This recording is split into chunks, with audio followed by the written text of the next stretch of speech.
Sungguh hanya urapan Tuhan yang dapat mengubah kami. Sungguh hanya urapan Tuhan yang dapat mematahkan setiap kuk. Sungguh hanya urapan Tuhan yang dapat membawa kesembuhan. Sungguh hanya urapan Tuhan yang dapat membawa kelepasan dan pemulihan. Terima kasih Roh Kudus, urapi setiap kami. Biarlah firman-Mu kami percaya dan kami boleh dengar siang hari ini. Biarlah firman-Mu kami boleh percaya dan kami boleh hidupi hari ini Tuhan. Dalam nama Tuhan Yesus, biarlah Tuhan firman-Mu disampaikan dan tertanam dalam hati kami. Dan firman-Mu boleh kami kerjakan dalam hidup kami. Dalam nama Tuhan Yesus, setiap umat Tuhan siap diberkati firman Allah katakan. Amin. Terpujilah Tuhan. Silakan duduk semuanya. Shalom. Saya ucapkan selamat hari kenaikan Yesus Kristus. Salam kanan dan kiri. Happy Ascension Day. Selamat hari kenaikan Tuhan Yesus. Kita boleh bangga Tuhan kita naik ke surga. Dan kita juga akan bersama Tuhan kita naik ke surga kelak. Beri tepuk tangan bagi Allah kita. Terima kasih Tuhan Yesus. Kami bersyukur Tuhan, dan kali ini tema khotbah yang saya bawa tentu kenaikan Yesus dengan subtema Apostolic Ministry atau pelayanan apostolik. Sebelum Yesus Kristus terangkat ke surga, maka Tuhan memberikan pesan-pesan kepada murid-muridnya sebelum dia terangkat ke surga, yaitu pesan-pesannya adalah mengenai pelayanan apostolik atau pelayanan kerasulan.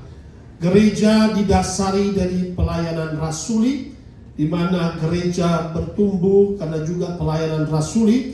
Para rasul mencatat Injil, 4 Injil dicatat para rasul, dan juga tercatat dalam kisah para rasul bagaimana mereka melayani dengan pola pelayanan yang dikehendaki oleh Tuhan Yesus. Sampai sekarang 2000 tahun gereja telah berdiri dengan pola pelayanan rasuli. Baik, kita akan buka firman Tuhan. Next slide, dalam Injil Markus pasal 16 sebelum Yesus terangkat ke surga. Ada beberapa ayat 15 sampai 20 yang saya sebut dengan pola pelayanan rasuli atau Apostolic Ministry, gereja kerasulan. Kita akan baca bergantian. Inilah dasar pelayanan yang Tuhan perintahkan kepada murid-murid untuk melayani sebelum Yesus terangkat ke sorga. Pesan-pesan terakhir sebelum dia terangkat ke sorga. Saya mulai dari ayat 15.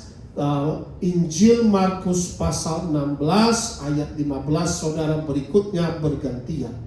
Lalu ia berkata kepada mereka, pergilah ke seluruh dunia, beritakanlah Injil kepada segala makhluk. Mari ayat 16 saudara baca.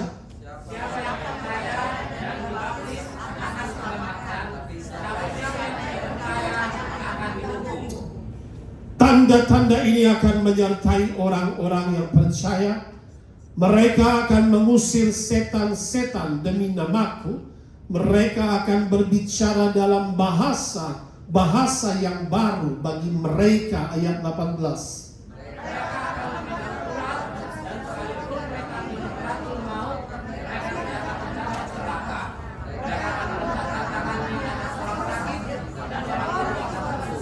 Amin. Sesudah Tuhan Yesus berbicara demikian kepada mereka, sama-sama kita baca apa kata firman Tuhan. Yes, lalu duduk di sebelah kanan Allah Bapa. Mereka pun pergilah memberitakan Injil ke segala penjuru sesuai perintah Tuhan, dan Tuhan turut bekerja meneguhkan firman itu dengan tanda-tanda yang menyertainya. Amin. Inilah disebut dengan tanda-tanda keajaiban atau dalam bahasa Inggris signs and wonders. Nah, saudara terkasih dalam Kristus, inilah pesan-pesan terakhir yang Tuhan berikan kepada murid-murid setelah dia bangkit, menampakkan diri kurang lebih selama 40 hari. Injil mencatat lalu ke berbagai macam murid-muridnya dengan beberapa kali, dan juga akhirnya pada saat sebelum terangkat, inilah perkataan yang dia katakan, juga ada tertulis dalam Injil Matius 28, tetapi dalam Markus 16 demikian tertulis firman Tuhan. Sebelum dia terangkat, yaitu pertama, pola pelayanan para rasul yang diperintahkan adalah dalam ayat 15, pergilah ke seluruh dunia, beritakanlah Injil kepada segala makhluk. Itu pertama perintah Tuhan, yaitu next slide, yaitu adalah evangelism, evangelize, ya, menginjil, the Great Commission, atau yaitu firman Tuhan mengajar untuk memuridkan, ya, amanat agung harus dilaksanakan. Katakan amin. Inilah amanat agung yang tercatat juga biasanya sering dikhotbahkan dalam Injil Matius 28 itu, yaitu amanat agung, the Great Commission, menjadikan segala bangsa murid Tuhan. Maka dikatakan segala bangsa murid Tuhan. Pergilah, go, ya, pergilah, go. Lalu make discipleship, beritakanlah, ya, nah, ke seluruh dunia. Katakan bersama saya, pergilah, beritakanlah, ya. Jadi dua hal, kita harus pergi dan kita harus beritakan, amin. Ke seluruh dunia. Dimulai dari mana? Tetangga kita, teman kita, pergi ke mereka, amin. Tetangga, teman, nah, beritakanlah. Jadi pertama pola pelayanan rasuli adalah gereja yang misionaris, amin saudara. Gereja yang misionaris, ada misi dalam pelayanan gereja. Go to all nation, pergi kemanapun yang Tuhan utus. Yang pertama paling gampang, kita pergi tetangga kita, saudara kita, ya, ceritakanlah mengenai Yesus, beritakanlah Injil ini, beritakanlah kabar baik, ya, kepada keluarga, kepada rekan, kepada teman, sahabat. Makanya katakan jadi saksi di Yerusalem, Yudea, Samaria, sampai ujung bumi. Artinya orang dekat dulu, baru orang jauh, baru sampai ke ujung bumi. Kalau orang dekat saja belum pernah kita ketuk, bagaimana orang jauh, saudara, ya. Makanya dikatakan di sini, yaitulah untuk pertama, go, ya, pergi menjadikan segala bangsa murid Tuhan. Kepada siapa? Semua umat manusia, mereka pun dimanapun, apa mereka di hutan, atau mereka di penjara, atau mereka di rumah sakit, ataupun itu orang barbar, pergi dan beritakan Injil. Katakan amin. Ini perintah Tuhan. Sekalipun mereka di hutan, ya, orang kafir, orang fasik, ateis, okultis, penyembah berhala, mereka semua harus mendengar kabar baik ini. Katakan amin. Pergi, beritakanlah. Banyak orang belum dengar. Ada banyak orang di desa, di hutan, atau apa, dia belum tahu mengenai Injil. Pergi, go and preach the gospel. Beritakan Injil, saudara. Memang ada tantangan, memberitakan Injil tidak mudah, ya kan? Tantangannya apa, saudara, ya? Apalagi orang-orang yang di desa, atau orang-orang ateis, orang-orang yang katakanlah okultis, yang masih menyembah batu, saudara, ya. Mungkin masih menyembah pohon. Nah, di India sono, tidak gampang, saudara. India masih menyembah batu, menyembah pohon, ya. Ataupun katakanlah masih menyembah tentara langit, bulan, bintang, matahari. Masih menyembah sungai-sungai, menyembah hutan, itu juga ada di Afrika. Ya, Indonesia juga masih ada, berbagai macam tempat, sudah di Bangkok juga masih menyembah laut, masih percaya mistisism, masih percaya arwah leluhur, nenek moyang. Jadi ada tantangan-tantangan harus kita hadapi. Ada boundaries yang harus kita katakanlah lewati. Ada batas-batas yang harus kita lewati. Nah, itu tidak mudah, sudah boundaries. We have to cross the boundaries, melewati batas-batas yang tidak mudah, saudara. Ya, karena mereka masih belum percaya kepada Injil kebenaran, mungkin masih percaya kepada gaib, masih menyembah batu. Nah, ini sudah tidak mudah, ya kan? Tapi saudara, melalui Injil inilah kita harus terobos. Katakan amin. Katakan aku harus terobos. Iya. Orang masih percaya sesajen, orang masih belum percaya kepada Tuhan, ya kan? Nah, itulah masih percaya kepada batu. Saya ini sudah sebelumnya masih percaya pada batu, masih percaya pada pohon. Ini saya dulu sebelumnya. Pohon itu saya puterin 21 kali. Nah, begini. Ini kalau sekarang saya ingat, saya ketawa, jadi bingung. Pohon 21 kali saya puteri di India. Iya kan? pohon kalpataru, ya kan? Macam-macam pohonnya, atau model apa itu. Kalau saya lihat orang muter-muter, saya juga muter-muter pohon.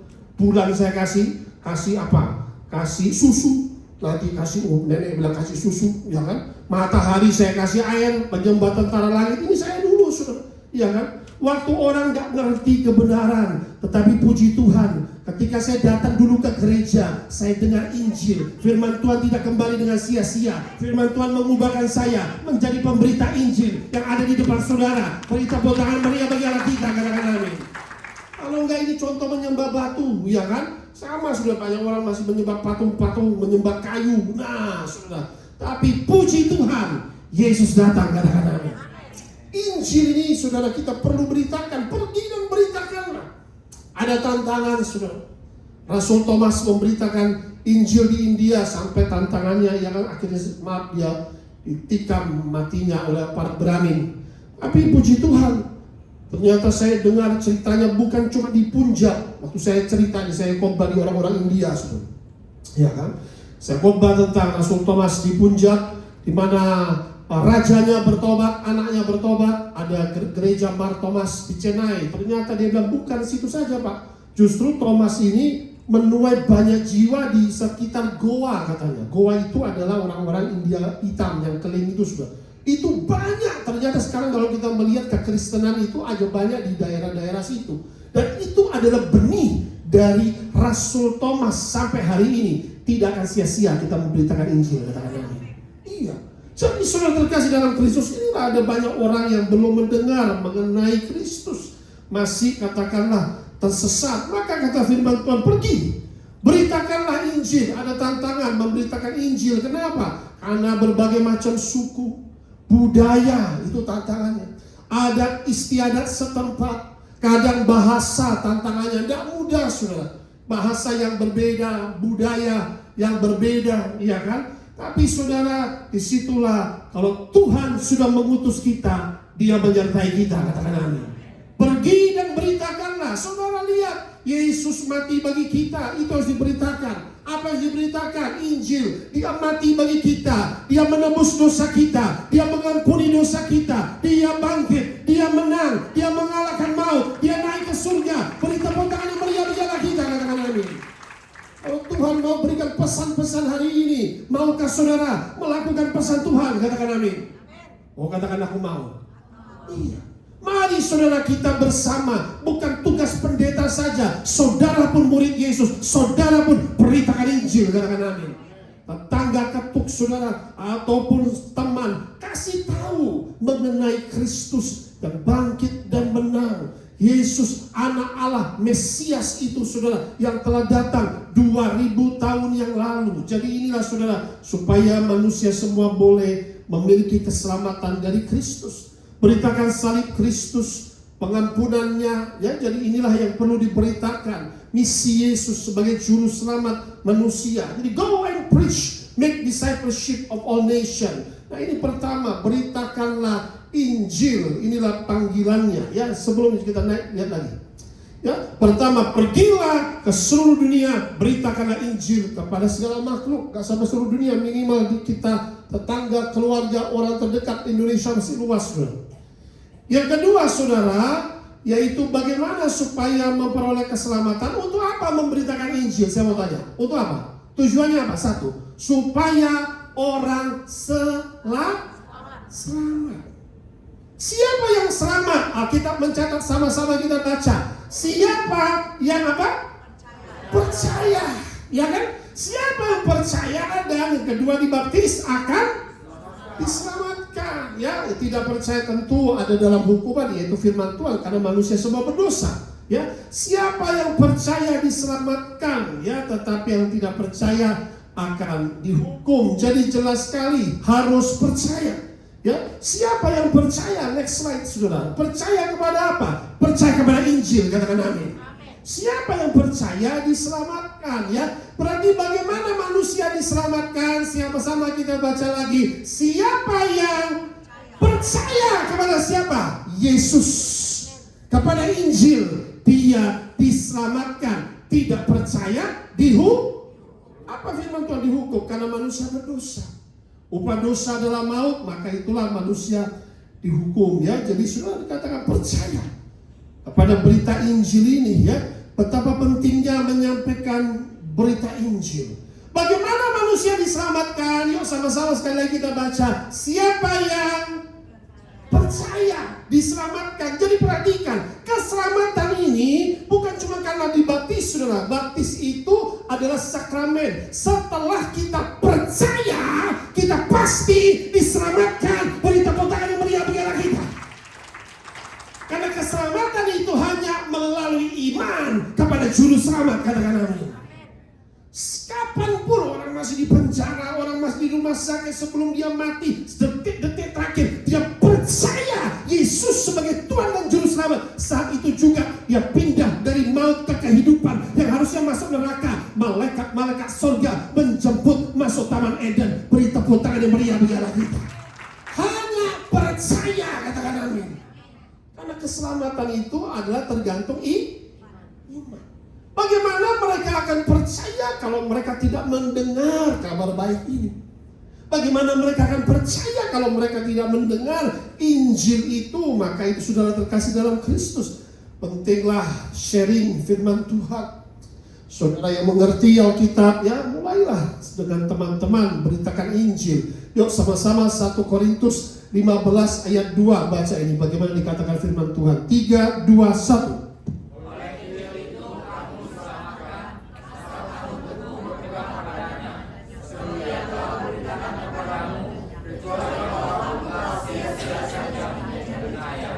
Amin.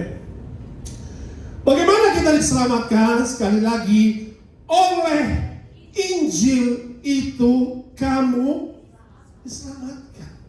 Percaya kepada apa? Kepada Injil, kabar baik Injil. Asal kamu pegang teguh kepada Injil ini, tidak goyah, iman kita teguh. Kalau tidak, sia-sia kita menjadi percaya tapi kita tidak sungguh-sungguh ya.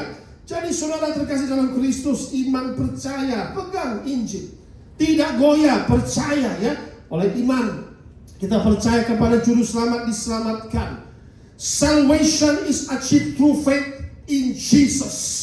Faith in the gospel of Jesus. Keselamatan itu hanya melalui Injil kepada Yesus Kristus. Katakan amin. Di kolong langit ini tidak ada nama lain yang manusia bisa diselamatkan selain nama Yesus Kristus Tuhan. Beri tepuk tangan yang meriah bagi Allah kita. Itu kata Alkitab saya, katakan amin. Di kolong langit tidak ada nama lain yang mana manusia bisa diselamatkan. Mari kita dengar. Maka itu dia mati bagi dosa kita. Dia menebus dosa-dosa kita. Dia datang untuk menyelamatkan umat manusia yang lemah, hancur, dan mati karena dosa.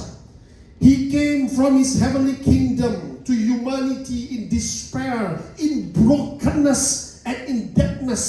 Nah, saudara terkasih dalam Kristus, Yesus mengambil hukuman kita. Dia menanggung hukuman kita. Our punishment he bore on that cross. Nah, saudara terkasih dalam Kristus, mengapa penting memberitakan Injil? Karena sangat penting, saudara.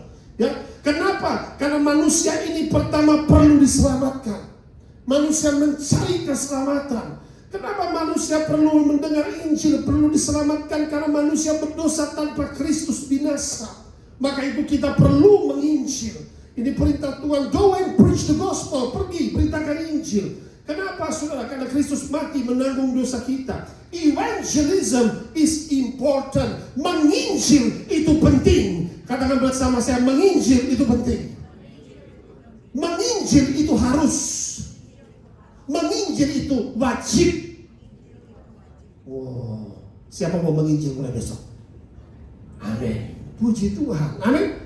Menginjil gampang, apalagi sekarang zaman sosmed, saudara bisa buat status, memberi apa katakan, kasih firman Tuhan.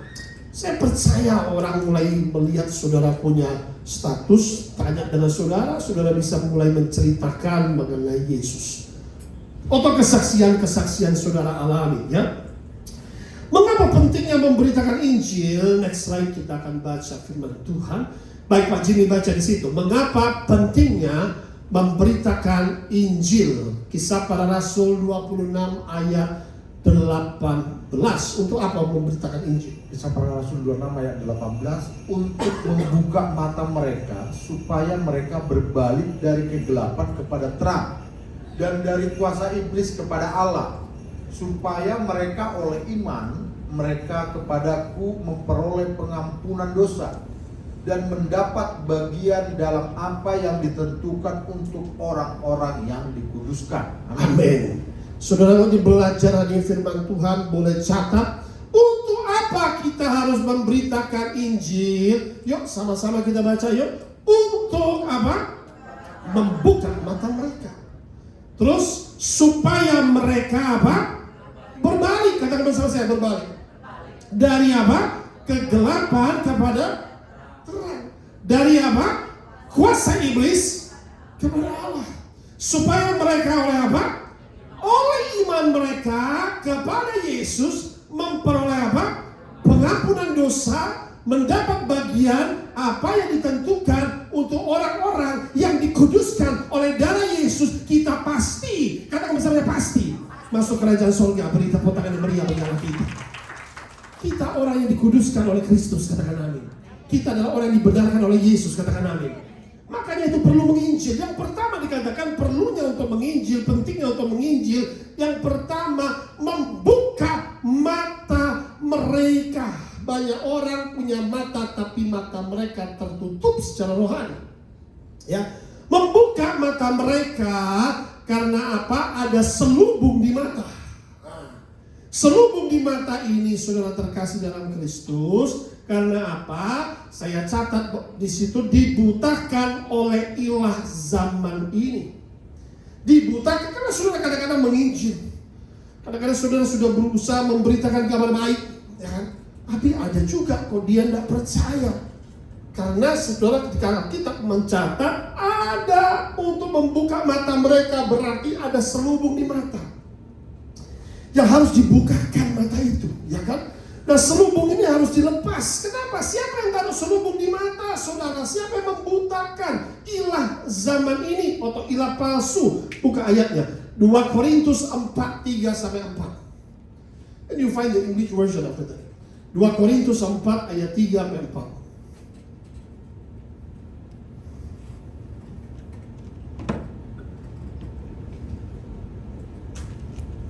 Kata Rasul Paulus demikian. Jika Injil yang kami beritakan masih tertutup juga, tertutup, ya, kenapa ya? Maka ia tertutup untuk mereka yang akan apa? Binasa. Saya sampaikan dia tidak percaya. Kenapa? Sama-sama kita baca yang keempat. Yaitu orang-orang yang tidak percaya mereka akan binasa. Yang apa dikatakan? Pikirannya telah apa? Oleh siapa? Ilah zaman ini, God of this age.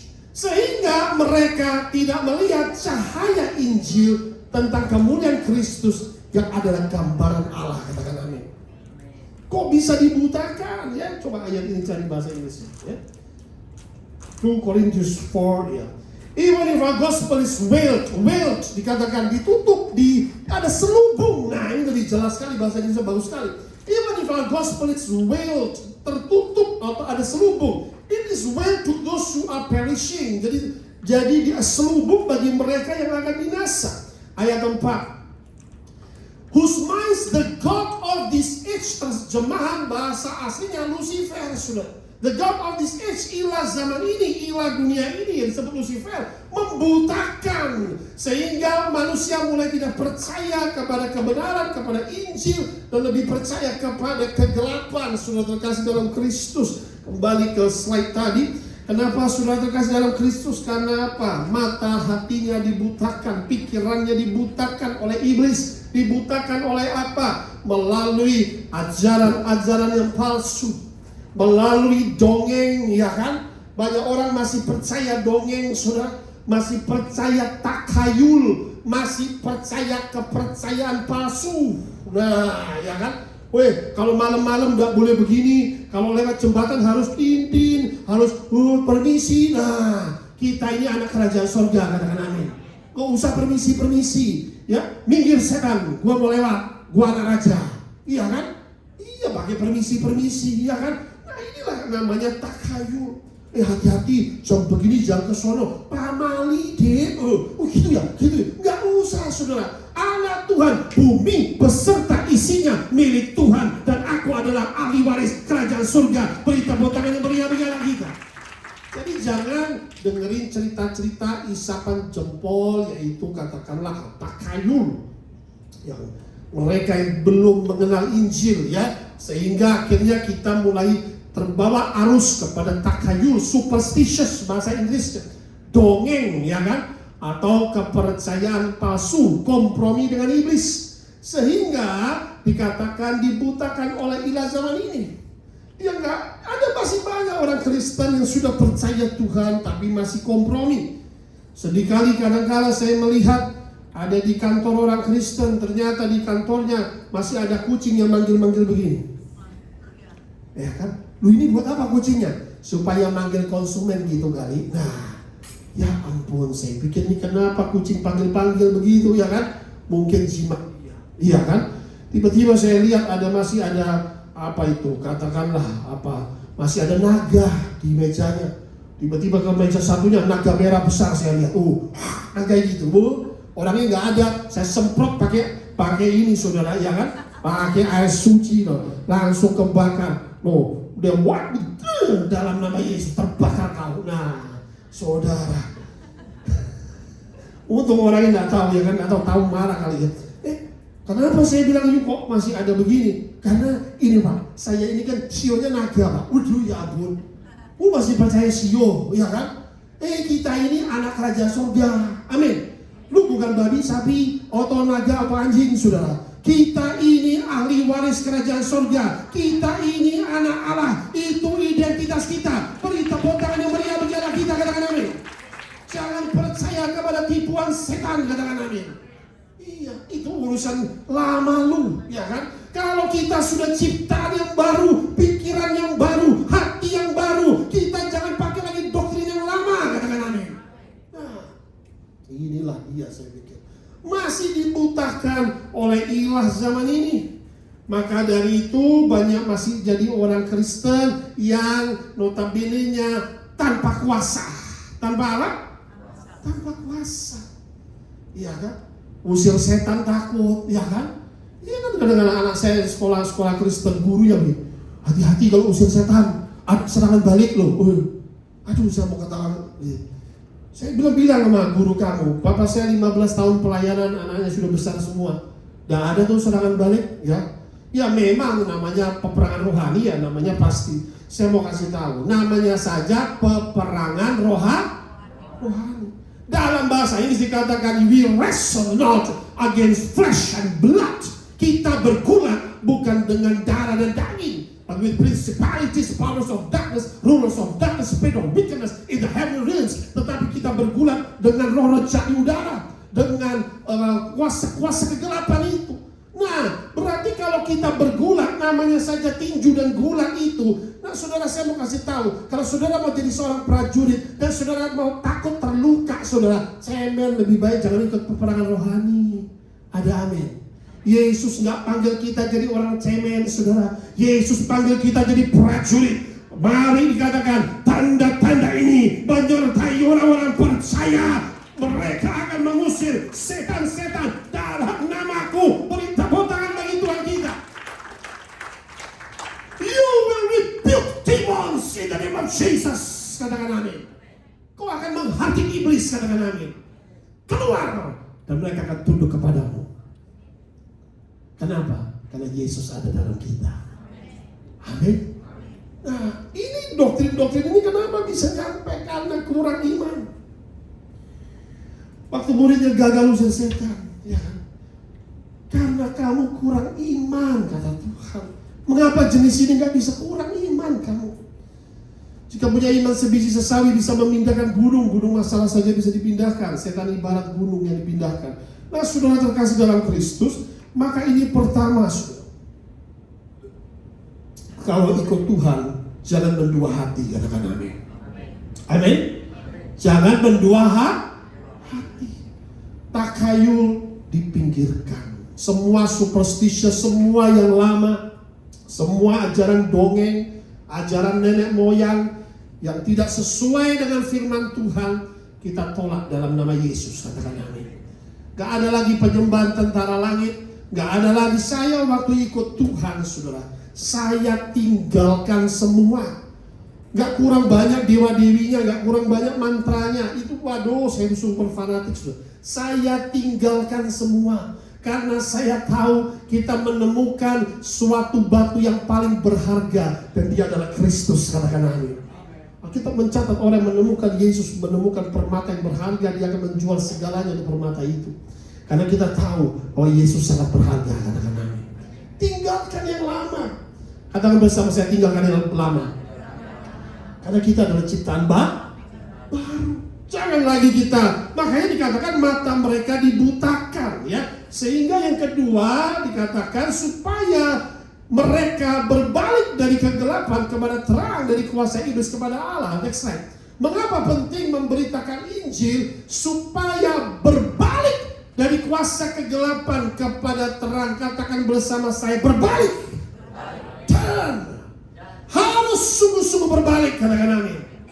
Berbalik kepada Tuhan, ya. Jangan lagi kita masih sama setan, ya, atau ke Tuhan tapi masih gandengan tangan sama setan. Waduh, saudara, ya. Berbalik kepada Tuhan, come to God. Jadi berbalik kepada kuasa terang, tinggalkan, ya, dari kuasa iblis kepada Allah, dari iblis kepada Allah. Supaya apa, saudara, berbalik ini, saudara? Tujuannya apa? Supaya manusia ini bebas dari kuasa kegelapan, supaya manusia bebas dari iblis, agar manusia bebas dari benda-benda najis. Katakan amin. Supaya bebas dari jimat-jimat, opo-opo, roh penglaris, pegangan gaib, perjanjian gaib, susuk-susuk. Anda dalam Kristus dibaptis, susuknya hangus, susuknya terbakar. Anda menjadi ciptaan baru. Beri tepuk tangan yang meriah bagi Allah kita. Katakan amin. Jangan pegang kekuatan gaib lagi. Katakan amin. Saya di Bali sudah pelepasan. Waduh, di Bali paling banyak pelepasan. Macam-macam sudah. Ada sampai dari dadanya orang keluar jimat besar. Oh, saya kaget. Bayangin dari dada itu keluar jimat. Jimatnya bisa lompat keluar. Kok bisa ada jimat? Ada yang sampai manifest, ibu-ibu, ya kan? Kenapa setannya masuk? Saya bilang, kenapa Rojan? Ya Pak, dia pakai aku berdagang. Kenapa? Akulah penglaris, makanya aku di sini. Baru saya lepasin. Kita sebagai anak Tuhan tidak perlu penglaris. Katakan amin. Iya. Sudah percaya Tuhan masih pakai roh penglaris, ya kan? Saudara menatap saya bingung. Nah, tinggalkan yang lama. Ada amin? Iya, ini kuasa gelap. Saudara bisa membedakan supaya saudara bebas dari jimat, dari opo-opo. Kalau enggak belum bebas, ada kelepasan, ya. Supaya berbalik dari kuasa kegelapan kepada terang. Ini tujuan memberitakan Injil, supaya mereka mengerti mana yang dari Tuhan dan mana yang dari setan. Katakan amin. Kalau enggak pelepasan 1000 kali enggak ada guna. Kalau masih ada opo-opo dan masih ada jimat, ada amin, saudara. Karena barang itu belum dibuang, harus dibuang. Katakan amin. Harus dihancurkan baru lepas, ya. Yang kedua, agar manusia lepas dari kontrak perjanjian nenek moyang dengan kuasa kegelapan, bebas dari kutuk tumbal. Nah, ada katakanlah orang manifestasi, saudara. Kok bisa dari nenek moyang leluhur sudah ada perjanjian, bloodline of the father and the mother. Setan itu masuk melalui darah, garis darah nenek moyang, perjanjian darah yang pernah dilakukan nenek moyang. Misalnya di gunung-gunung tertentu, misalnya dengan dukun-dukun tertentu, akhirnya anak cucu ini loh jadi tumbal. Tapi ketika kau datang kepada Yesus dan dilakukan pemutusan melalui doa pelepasan melalui darah Yesus, maka semua kutuk tumbal akan diputuskan dan tidak berlaku. Beri tepuk tangan yang meriah bagi Allah kita. Kalau tidak, biasanya nah inilah saudara yang mengikat saudara. Akhirnya dulu pernah ada di sini, saudara. Itu satu keluarga, ya, tinggal dari 5, 3 sudah meninggal. Kenapa? Maaf, saudara. Papanya pakai opo-opo perjanjian. Itu namanya premature death, mati muda. 5 anak, 3 langsung dia ngomong, Pak, yang pertama udah meninggal, yang kedua udah meninggal, yang ketiga, nah kami tinggal berdua, Pak. Nah, Dua-duanya pelayanan. Di sini ada video, bisa nggak kasih yang mana? Tapi sekarang memang dia pelayanan di Bekasi. Pelepasan, dahsyat. Apa yang anak perempuan dan yang laki, puji Tuhan. Sekarang sudah bebas melayani Tuhan dan tidak manifestasi lagi. Beri tepuk tangan bagi Tuhan kita. Makanya perlu pelepasan, katakan amin. Karena Tuhan yang berkata, usirlah setan-setan, katakan amin. Perintah Tuhan sudah. Makanya itu perintah Tuhan. Sebelum Yesus naik, inilah pola pelayanan, beritakan Injil. Setelah beritakan Injil, kata Tuhan itu, baptislah, ya. Jadi yang ketiga, supaya manusia berbalik dari kegelapan kepada terang. Supaya apa? Agar manusia lepas dari kutuk generasi, kutuk pesugihan, familiar spirit, roh jahat nenek moyang, ancestral demons, transfer from generation to generation. Ada roh jahat leluhur nenek moyang, ada orang kuatnya masing-masing, tergantung dari mana dia, dari India, dia dari Batak, dia dari Chinese, dia dari orang bule, semua ada orang kuatnya yang mengikat. Kalau kita tahu cara pelepasan, ikatlah kata Tuhan orang kuat itu dulu, maka kau dapat merampas dan membebaskan harta benda. Ketika kita sudah mengalahkan orang kuat, maka bebaslah jiwa-jiwa itu, katakan amin. Ikat orang kuat itu, ada orang kuat leluhur. Makanya ada strong man. Setelah setan diikat dia, kenapa setan bisa masuk? Karena ada orang kuat nenek moyang. Sudah ada di dalam, dia tinggal panggil si Lucifer, dia tinggal panggil Leviathan spirit. Tapi orang kuat ini loh harus diikat. Kenapa dikatakan orang kuat? Karena perjanjian nenek moyang. Namanya ancestral demon, familiar spirit. You will not get any other place. Disinilah dikatakan usirlah setan-setan. Karena Tuhan mau manusia yang percaya kepadanya bebas dari setan. Katakan amin. Inilah saudara terkasih dalam Kristus. Yang ketiga, mengapa pentingnya memberitakan Injil? Supaya dikatakan oleh iman kepada Juru Selamat, kita menerima pengampunan dosa.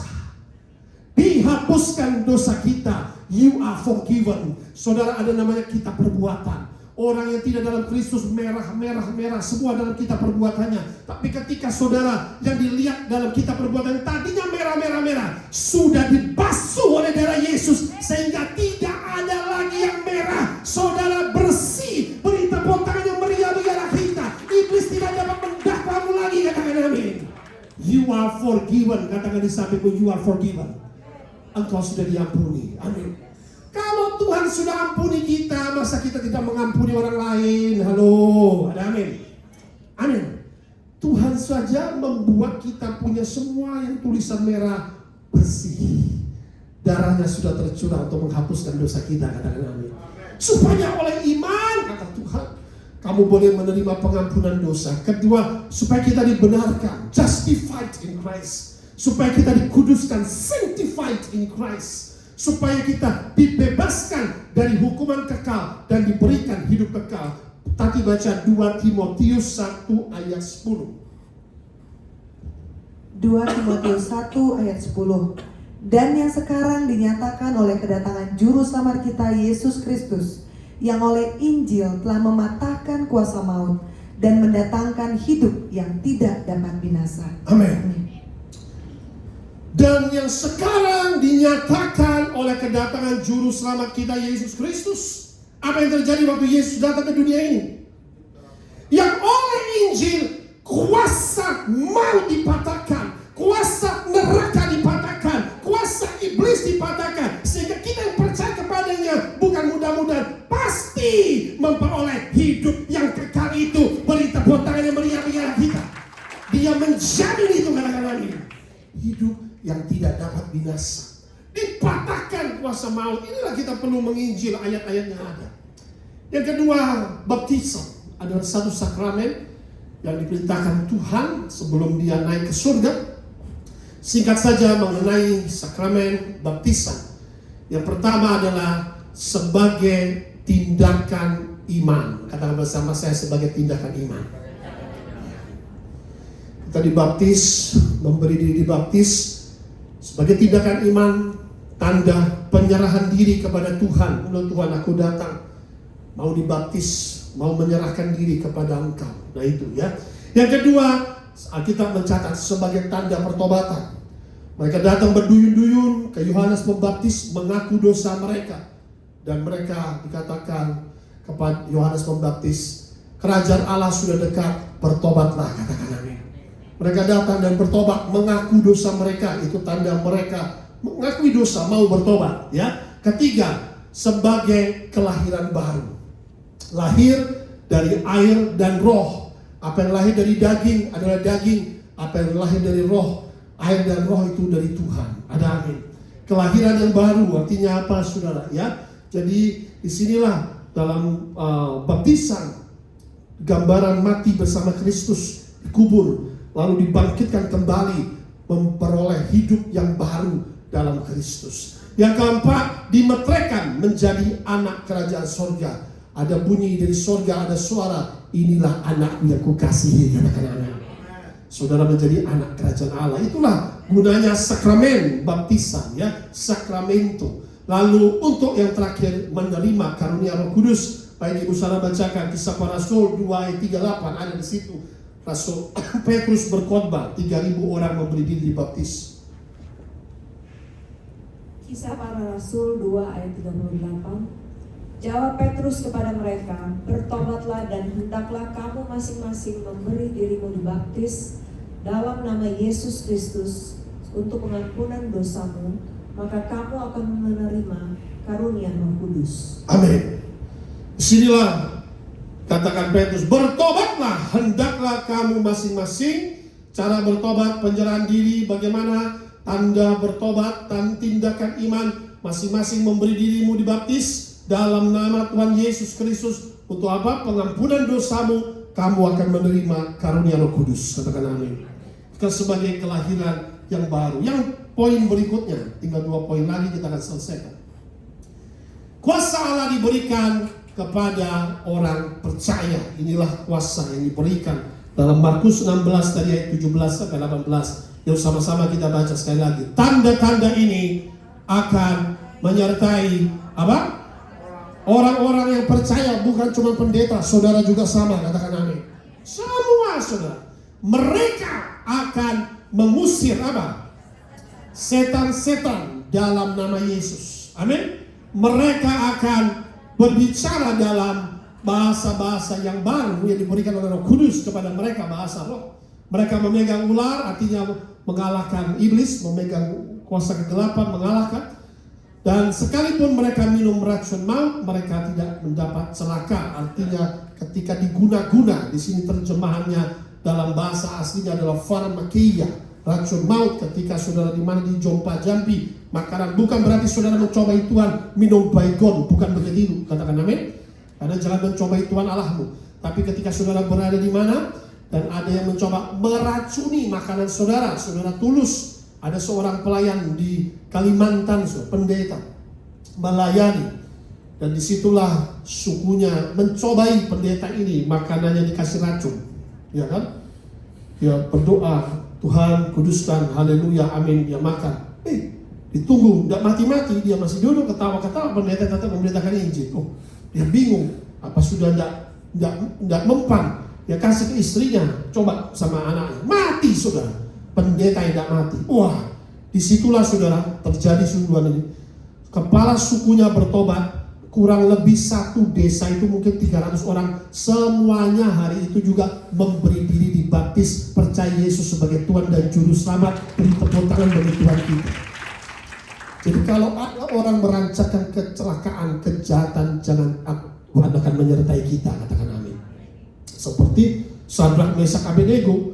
Itu ada api, dia nggak memang terjun ke api. Jangan saudara, Sadrak, Mesak, Abednego, api tidak terbakar. Coba gua bakar diri, dia terbakar saudara. Tapi kalau memang ada pencobaan hal seperti itu, api pun tidak akan menghanguskan. Ya, air tidak akan menghanyutkanmu, sebab yang Maha Tinggi akan menyertaimu. Katakan amin. Itu saudara, tidak akan menghanguskan. Ada pernah dulu apinya lompat saudara. Ya, ternyata bisa rukonya selamat, apinya lompat. Saya dulu juga ruko yang di Cibubur sudah. Kiri kanan sudah. Ada badai kencang sudah. Kiri kanan semua kaca pecah sudah. Kaca pecah, motornya jatuh depan. Saya kaget. Itu badai kencang, sampai cepat-cepat saya pulang. Wah, saya telepon karyawan. Bagaimana, apa terjadi? Sudah Pak, sudah reda. Wah, saya cepat-cepat kembali ke mau lihat begitu. Saya lihat kiri kanan kacanya pecah. Waduh, saya bingung sudah. Ruko saya itu karyawan, bingung juga mereka. Ternyata depan motor-motor karyawan saya tidak ada satupun jatuh, ya kan? Kaca saya tidak ada satupun pecah, boro-boro kaca sudah. Di depan itu ada pot-pot bunga yang diikat kawat. Kawat saja nggak jatuh. Kenapa? Karena setiap hari tempat itu diurapi. Tempat yang ada urapan Roh Kudus tidak akan dirusakkan. Beri tepuk tangan yang meriah bagi anak kita. Saya tiap hari ngurapi sudah, kiri kanan mulai ngolok-ngolok saya. Ngapain itu kayak dukun ngurapi? Saudara, saya nggak mau ambil pusing. Orang boleh olok-olok, tapi satu hari kuasa Tuhan akan berbicara, katakan amin. 1000 boleh rebah sisi kiri, 10.000 itu tidak akan menimpamu, katakan amin. Minta kiri kanan, minta minyaknya, jangan minta minyaknya. Percaya minyak ini ada juru selamat Yesus, katakan amin. Ini karena ada doa dalam nama Yesus. Saya nggak mau jadi percaya Yesus. Mulai itu kesempatan menginjil, saudara. Ya, nah di sini perhatikan ya. Jadi ini ada kuasa tanda-tanda keajaiban yang diberikan. Tidak akan mendapat celaka, mereka akan meletakkan tangannya atas orang sakit, orang itu akan sembuh. Ya kan? Lalu anak saya tanya begini, ya kan? Bagaimana Pak? Kita tahu bahwa kita diberi kuasa. Mulai sekarang saya mau kasih tahu. Setiap saudara lakukan ini, katakan amin. Ada yang sakit, jangan tunggu Pastor Daniel. Saudara tumpangkan tangan dalam nama Yesus. Saudara akan melihat lumpuh berjalan, tuli mendengar, buta melihat. Kesaksian di tempat ini, nama Tuhan Yesus dipermuliakan. Beri tepuk tangan bagi Allah kita. Saudara akan mengalami kuasa Tuhan, katakan amin. Impartasi yang sama, kuasa yang sama menyertai saudara, katakan amin. Karena Tuhan mau kita berbuah. Tuhan mau kita mengalami Tuhan, katakan amin. Ada yang saudara merasa ini didoakan, saudara usir setannya. Sudah ada holy water, sudah ada minyak urapan, lakukan, usir setannya, semprotin saja, udah api semua. Iya kan? Maka ini sudah kuasa Allah diberikan kepada orang percaya. Tanda-tanda ini sudah artinya apa? Beberapa poin saya catat.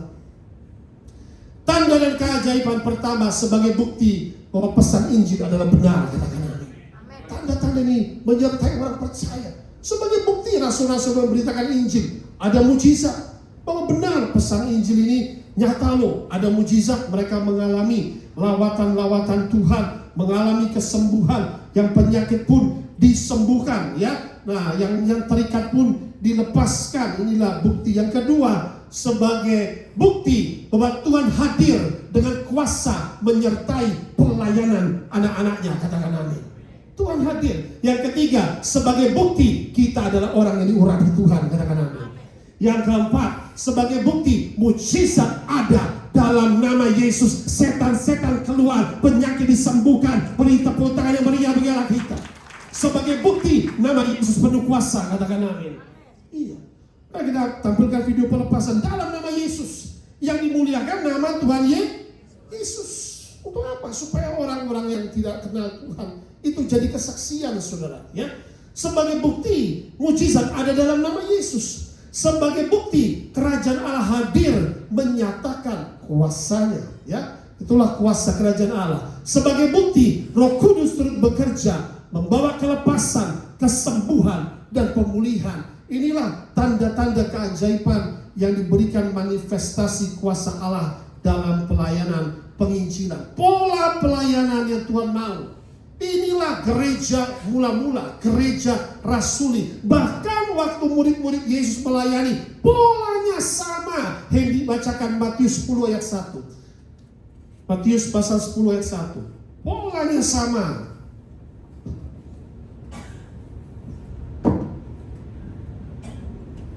Matius 10 ayat 1.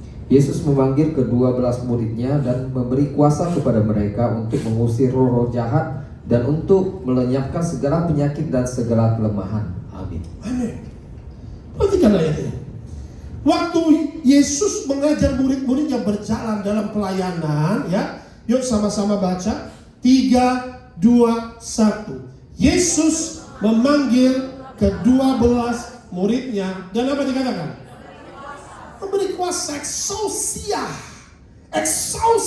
kuasa pengusiran, kuasa dinamis kepada mereka untuk apa? Mengusir roh-roh jahat, diimpartasikan kuasa, melenyapkan bukan sebagian penyakit, segala penyakitmu, segala kelemahanmu disembuhkan. Beri tepuk tangan yang meriah bagi Allah kita. Amin. Ini saudara, Yesus memberi kuasa, ya. Jadi gereja adalah bengkel untuk menyembuhkan tubuh, jiwa, roh yang dirusak oleh kuasa kegelapan, ya. Sehingga terjadi pemulihan. Pikiran yang tadinya cemar jadi pikiran suci. Hati yang tadinya terluka, hancur, hatinya disembuhkan. Hati yang remuk, sudah. Mungkin tubuhnya yang sakit disembuhkan, ya.